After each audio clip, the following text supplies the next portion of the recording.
Chag Sameach, Moadim L'Simcha, a good moed. Today being the second day of Chol HaMoed, it's appropriate to speak about Moshiach, because of course the entire Pesach holiday is all about Moshiach.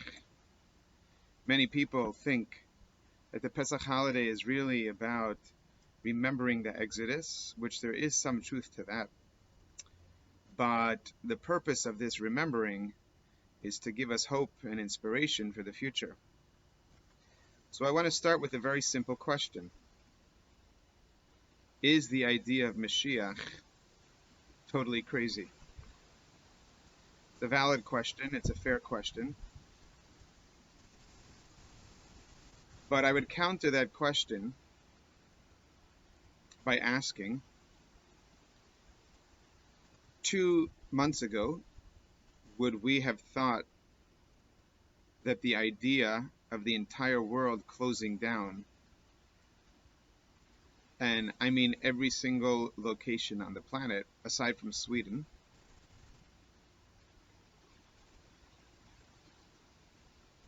would we have thought that was crazy? I think the answer is yes. That's a totally absurd concept that nobody would have even considered 2 or 3 months ago. And yet, we're living that craziness. So in order to help us understand whether the idea of Moshiach is crazy, we're going to discuss 3 different topics about Moshiach. The first topic we'll discuss is Moshiach's resume. Imagine we were going out and putting a job posting on dice.com or on monster.com or whatever the newest ones are now. And we were writing, looking for Moshiach. What would that job posting look like? What kind of person are we looking for?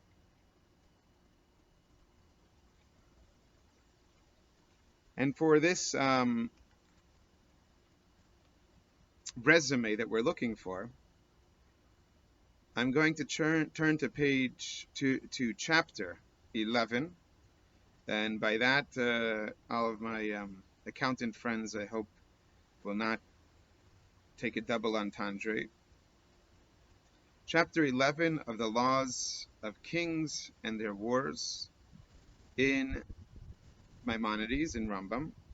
And what Rambam really does is he distills all of the different sources about Moshiach, whether it's from the original sources, the prophets, including Moses, including Moshe, including Torah Moshe, whether it's from the Talmud or other rabbinic teachings, such as the Medrash, and he brings them all together into two very short chapters. And he tells us the following. In Halacha Daled, V'im yamod melech mebeis David, and if a king will arise from the house of David, so that's the first important part of his resume, is he must be a descendant of the Davidic dynasty. Hoge b'Torah, he must be knowledgeable in the Torah, perhaps even a little more than knowledgeable, very well versed in the Torah. Ve'osik b'mitzvot keDavid aviv, and he's very involved. Osik could be even more than very involved. He's extraordinarily involved in God's commandments, in the mitzvos, as was his ancestor, King David. Kifi Torah shebichtav v'sheba'al peh, both as they are explained in the oral Torah and the written Torah. So again, we need to know his ancestry. We need to know that he is a diligent Torah scholar. We need to know that he is very involved in the practice of mitzvot, as they're explained in both the rabbinic and the Torah tradition.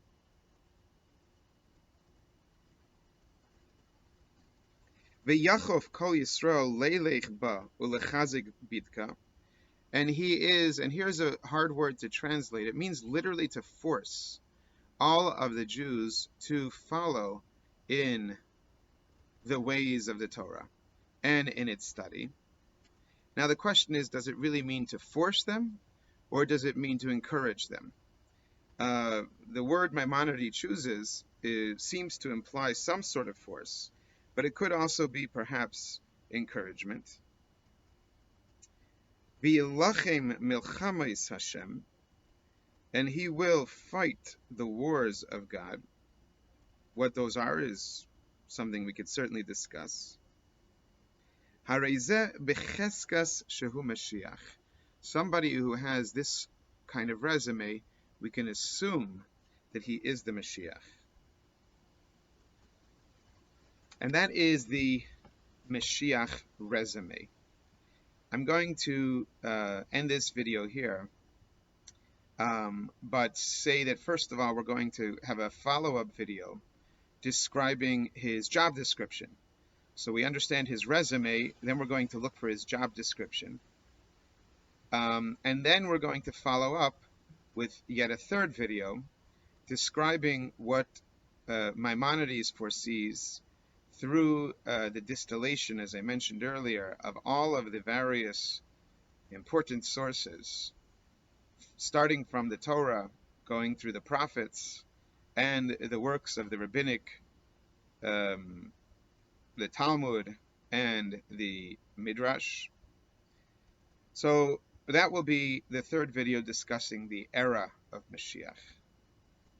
But as we look at it right now, we're looking for a human being. Rambam says in another point, not necessarily a miracle worker, a human being. All we need to know about him is that he is a descendant of the Davidic dynasty. He's a descendant of King David. We need to know that he is well versed in the Torah, that he is extraordinarily involved in fulfilling mitzvot, that he pushes the rest of the Jewish people to study Torah and be involved in mitzvot, and that he will fight the wars of Hashem. If he has those 4 or 5 basic qualifications, he fits the resume of Moshiach. Is that crazy? Don't think so. That's a very strong possibility. Anyhow, we'll end this video here. I want to wish everybody a Chag Kasher V'Sameach, that we are able to finish the rest of this holiday in the Beit HaMikdash, in Jerusalem, in the Holy Land, with the coming of Moshiach speedily in our days. Amen.